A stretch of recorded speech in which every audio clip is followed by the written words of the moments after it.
हवं तर सर्वत्र शोधून काढा, पण बनवायला सर्वात सोपी असणारी, पण आजपर्यंत कधीच चाखली नसेल अशी अफलातून चवीची पावभाजीची रेसिपी तुम्हाला कधीच कुठे मिळणार नाही.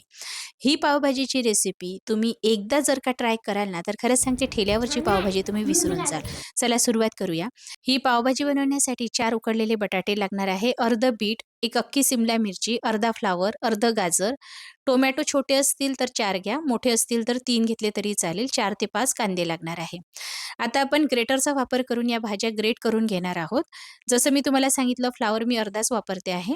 बारीक ग्रेटरचा वापर कराल तर भाज्या अगदी बारीक होतील आणि थोडा जाडा ग्रेटर वापराल तर अशा जाडसर छान ग्रेट केल्या जातील. तर मी फ्लॉवर असा ग्रेट करून घेतलेला आहे. त्यानंतर सिमला मिरचीसुद्धा आपण किसूनच घेऊया. अशा पद्धतीने किसून घ्यायची बघा. ही पावभाजी बनवण्यासाठी सर्वात कमी वेळ लागतो आणि कुणीही सहज काही मिनिटांमध्ये ही पावभाजी बनवू शकतं. कारण यामध्ये आपल्याला भाज्या वाफवण्याची गरज नाही. तसं ही भाज्या वाफवून जर पावभाजी बनवाल ना, तर त्याची चव बिघडते.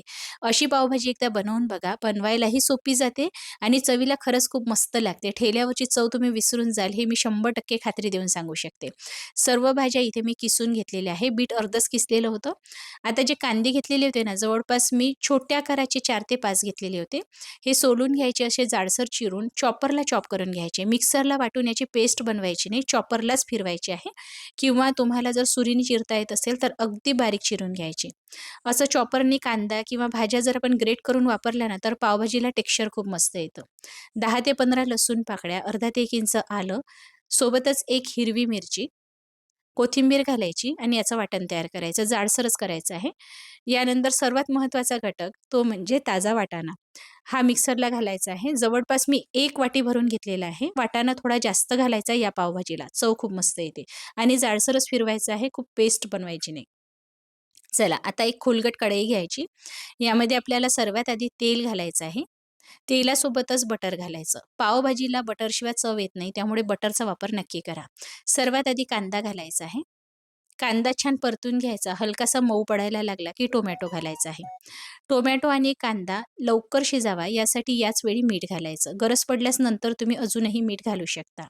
झाकण ठेवायचं. कांदा आणि टोमॅटो यातलं सर्व पाणी निघून जाईपर्यंत छान शिजवून घ्यायचा. कांदा, टोमॅटो सुरुवातीला जर तुम्ही कच्चा ठेवला आणि सर्व भाज्या याच वेळी घातल्या ना, तर कांद्या टोमॅटोची कच्ची चव पावभाजीला येऊ शकते. म्हणून कांदा, टोमॅटो सुरुवातीला वेगळा शिजवून घ्यायचा. आता किसून घेतलेल्या सर्व भाज्या आणि वाटलेला मटार जो आहे ना, तो यामध्ये घालायचा. सर्व छान मिसळून झालं की झाकण ठेवायचं. 5 ते 7 मिनिटासाठी मीडियम टू लो फ्लेमवर शिजवून घ्यायचं. आता यामध्ये आपल्याला पाणी घालायचं आहे. सुरुवातीला भाज्या स्वतःच्या पाण्यामध्ये शिजवू द्यायच्या, म्हणजे पाणी-पाणी अशी चव येणार नाही. नंतर वरून जास्तीचं गरम पाणी घालायचं, गार पाणी घालायचं नाही. बघा, भाज्या ज्या आहेत ना, त्या मॅश व्हायला सुरुवात झालेली आहे. आता यामध्ये तयार केलेली लसूण आल्याची पेस्ट, 1 चमचा हळद घालायची. सोबतच पावभाजी मसाला 3 ते 4 चमचे घालायचा. 1 चमचा लाल तिखट घालते आहे आणि उकडलेले बटाटे घालायचे आहे. तर इथे मोठ्या आकाराचे 3 बटाटे होते, त्यामुळे मी 3च घातलेले आहे. तुम्हाला अजूनही एखाद बटाटा जास्त घालायचा असेल तर घालू शकता. मी 4 उकडून घेतलेले होते, पण 3च वापरले. यामध्ये 1 चमचा बटर घालायचं. पावभाजीमध्ये तुम्ही जेवढं जास्त बटर घालाल ना, तेवढी पावभाजीला चव मस्त येते. मी इथे 3 ते 4 चमचे तरी घातलंच असेल. तुम्ही यापेक्षा जास्तही घालू शकता. थोडं गरम पाणी घालते आहे. टेक्स्चर बघा किती मस्त आलेलं आहे. अगदी परफेक्ट ठेल्यावर असते ना, तशीच पावभाजी तयार होईल. वरून थोडी कसुरी मेथी घालायची. परत छान मिसळून घ्यायचं. तर आता आपल्याला अजून यामध्ये थोडं गरम पाणी घालावं लागणार आहे. कारण याची कन्सिस्टन्सी बघू शकता तुम्ही खूप दाटसर झालेली आहे. पावभाजीची कन्सिस्टन्सी ही थोडी रनी असते. खूप जास्त दाटसर नसते. झाकण ठेवायचं आणि छान 5 ते 7 मिनिटासाठी शिजवून घ्यायचं.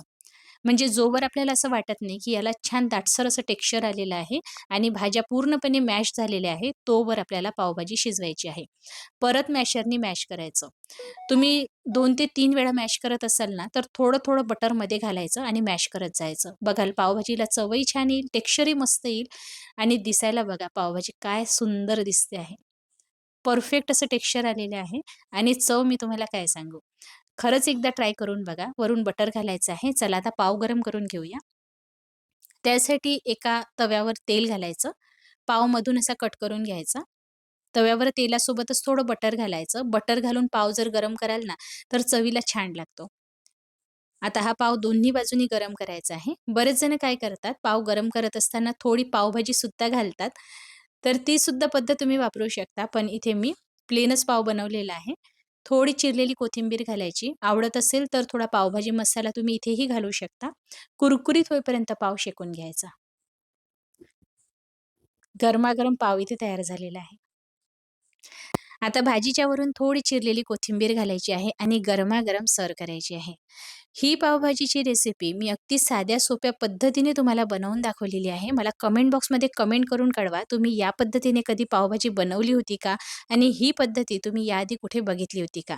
नसेल बघितली तर तुम्ही एकदा माझ्या पद्धतीने पावभाजी नक्की ट्राय करून बघा. खरंच सांगते तुम्हाला ही पद्धती खूप आवडेल आणि या पद्धतीने बनवलेल्या पावभाजीची चव म्हणा, टेक्स्चर म्हणा, अफलातून येते. तुम्ही याआधी खरंच सांगते कधी अशी पावभाजी ना बघितली असेल ना कधी चाखली असेल. आणि हो, पावभाजीसाठी परफेक्ट पावभाजी मसाला कसा बनवायचा याची रेसिपी तुम्हाला बघायची असेल ना, तर मला कमेंट बॉक्समध्ये कमेंट करा. पावभाजी मसाल्याची रेसिपीसुद्धा मी तुमच्यासोबत नक्की शेअर करेन. ट्राय करा. जर तुम्हाला रेसिपी आवडली असेल तर शेअर करायला विसरू नका आणि अशाच रेसिपी पुढेही बघायच्या असेल तर घरोघरी अन्नपूर्णा या यूट्यूब चॅनलला सबस्क्राईब करून फेसबुक पेजला फॉलो नक्की करा. लवकरच भेटूया. धन्यवाद.